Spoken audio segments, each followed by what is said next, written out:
बिस्मिल्लाहिर्रहमानिर्रहीम। अस्सलामुअलैकुम वरहमतुल्लाहि वबरकातुहू। दोस्तों, आज मैं आपको कॉन्ट्रैक्टर के मतलब बताऊंगा और साथ ऑक्सिलरी के मतलब बताऊंगा कि फ़िज़िकली किस तरह का होता है। दोस्तों, ये कॉन्ट्रैक्टर हमने लगाया हुआ है, एक छोटा सा जो हमारा मोटर कंट्रोल जो है पैनल है। ठीक है दोस्तों, ये नीचे कॉन्ट्रैक्टर लगा हुआ है और उसके ऊपर ये दोस्तों ऑक्सिलरी है।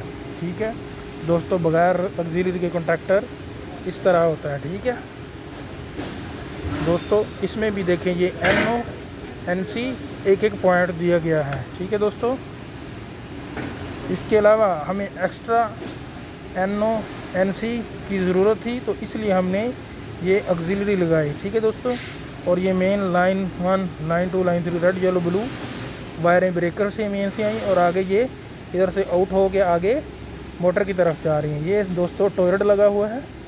टॉयलेट का क्या काम है, ये अर्थ लीकेज प्रोटेक्शन के लिए लगाया हुआ है। दोस्तों, इसके आगे एक RH99 रिले है जो कि शनाइडर कंपनी की है।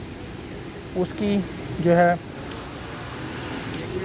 सेटिंग मैं आपको बताता हूँ कि हम किस तरह करते हैं और किस शक्ल की है वो ये है। दोस्तों, ये RH99 रिले है जो कि अर्थ लीकेज प्रोटेक्शन के लिए इस्तेमाल होती है। इसमें दोस्तों ये टाइम की सेटिंग है और ये 0.03 एम्पेयर यानी 30 मिली एम्पेयर से लेके ये 30 एम्पेयर तक हमारे पास अर्थ लीकेज की सेटिंग अवेलेबल है। इधर से फॉल्ट की सूचना में टेस्ट रीसेट के लिए ठीक है दोस्तों, ये 2 वायरें आ रही हैं टॉयलेट सिटी से। ओके दोस्तों, आज की वीडियो आपको पसंद आई होगी, लिहाजा दोस्तों से शेयर करें और मेरा चैनल सब्सक्राइब करें। Thank you.